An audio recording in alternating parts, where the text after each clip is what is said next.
Hey guys, today we're going to play a little carrier battle Philippine Sea first scenario. So you see I've got counters on the map and our setup on our game turn flow chart. Action phase 1, we're only using the Japanese air movement segment, the US air movement segment, and the US interception segment. Those are the only three that are used in scenario 1. First action phase, we bypass the Japanese air movement segment and we go to the US air movement segment. Starting location of the Japanese air raid, we have our Task Force 58 with CAP and a strike mission or an intercept mission that has been flown out over Guam, which will come back. This is what our board looks like up here with our fuel set at 9 for both Air Mission 1 and 2. Air Mission 3 comes in on the second movement segment for the US. Here's our Butai 1. It has, now in some scenarios these are randomly determined, but in scenario 1 it starts with 2 fighters and 7 attack aircraft. We used card number 1, which I've laid out here. And the Butai is not part of the actual board. I've got that laid out as well. So I've got everything over on this side and we're going to get started. Let's go with US air movement segment to begin. Okay, so the first thing we're going to do, we're already in the air. So whether we move 1 or 0 hexes, we're going to pay 1 fuel. Now in this scenario, the Japanese air raid is going to move 2 hexes until it gets to the task force, at which point the victory conditions are checked. If we haven't shot down enough Japanese aircraft, the Japanese win the scenario. If we shoot down, 4 or less remaining, we win. If there's 5 or more, we lose. It starts with a total of 9. So we have to shoot down 5 aircraft. Since we know they're going to move 2, we're going to go ahead and use our 1 fuel and move our cap out to meet this air raid. So here's the thing, if I was to move out to here, which I could, the Japanese are going to move 2. I can't stop it moving through. I have to be in the hex that it's at for me to go into to intercept it. So we're going to move 1. We know it's going to move 2, which will get us to intercept it. It's going to cost us 1 fuel. Let's go ahead and move that now. Now let's go back here. We'll look at what's going on in Guam. We're going to move 1. Now we're going to move a second one, but we have to roll on our fuel expenditure chart to see what it costs us. We rolled a 1. That's 2. So a total of 2. Let's go up here. 1, 2, we're down to 7. This is where we stand at the end of the US movement segment. We now are going to move this down to intercept. There we go. Sorry, I'm doing this by hand. Sorry, guys. There are no intercepts to resolve. That now ends this action segment or action phase. We move that on to 2. We move this up to the Japanese air movement segment. We come over here.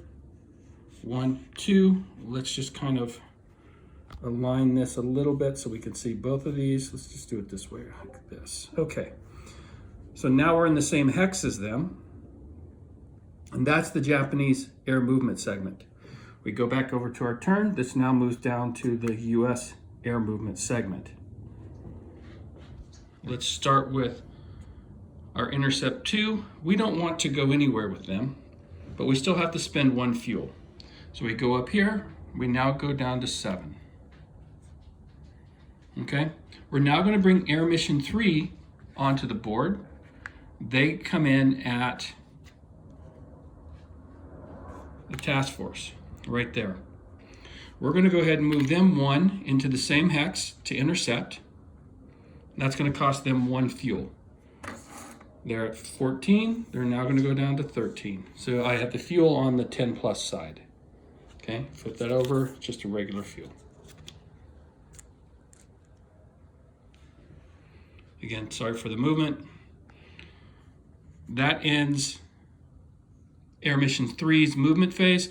Now we go to the flight coming from Guam. We're going to go ahead and move it over the task force because we know the Japanese are going to get their next turn, assuming they survive. So there's 1, but we're going to go ahead and try to move 2 again, burn more fuel. Let's go over to our fuel expenditure. We roll a 9. Now that costs us a total of 2 more, or to move the 2 hexes, a total of 3. Okay, so we go over here. 1, 2, 3. We're now down to 4 fuel.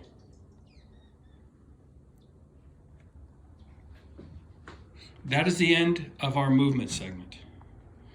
We now move this down to our intercept. And we're going to get into our first bit of combat.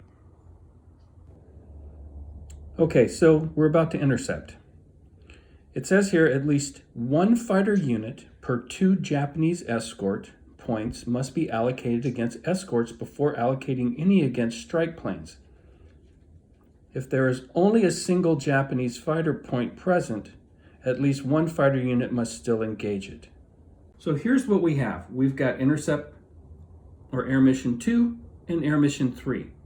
We can assign these in either order. We're going to start with Air Mission 2.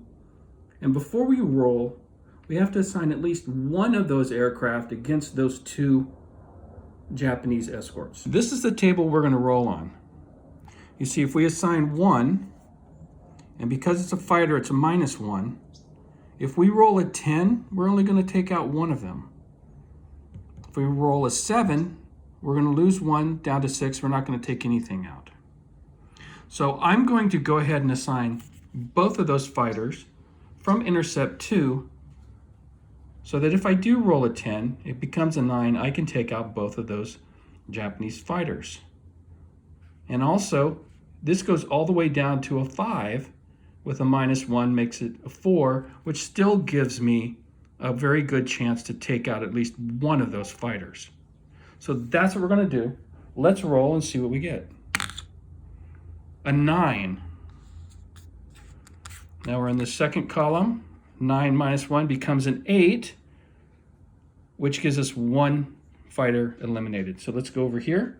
Okay, so let's allocate our damage. That will come off. We'll put 1 there now, and we'll move 1 of these into there. There we go. Now this is combat is simultaneous. So let's roll for the Japanese. They have 2, so we're on this column here. You roll a 3, no effect. Now we have our second intercept, which is intercept number 3, which has 3 aircraft. We have to assign at least 1 of them to the escort. And if we assign all 3 of them, there's a good chance we're going to eliminate the escorts completely. So I am going to go ahead and focus on that. I'm going to assign all 3 of them towards that 1 escort. We roll a 7, and if we look at our 7 becomes a 6, which is at least 1, and that eliminates, bam, no more escorts. To do that, we had to expend 3 fuel for each of our air missions. So Air Mission 2 goes 1, 2, 3 down to 4.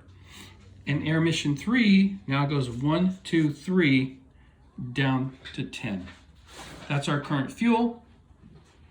This is our situation at the end of this phase. We're going to, this segment, get the words right. And now we're going to move to phase 3. Move this up to the Japanese movement. Over here, Japanese movement. They move the 1 into there. So after the Japanese air movement segment, we move to the US air movement segment. So we have our Air Mission 3,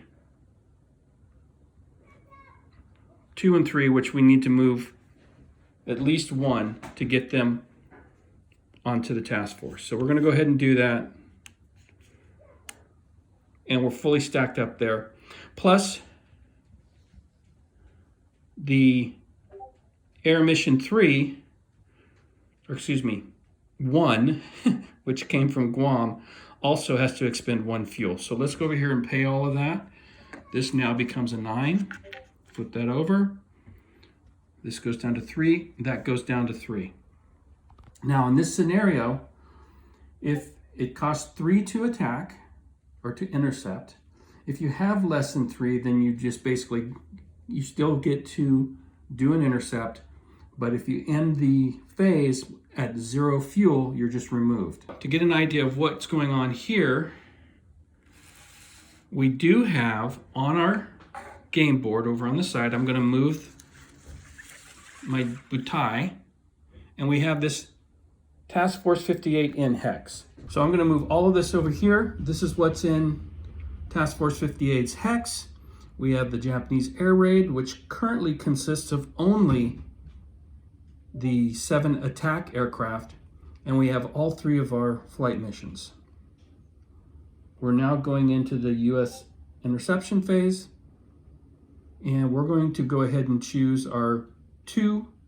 We're going to go 1, 2, 3 in that sequence to resolve what happens. There are no escorts, so we're going to be rolling straight against damage to the attack aircraft.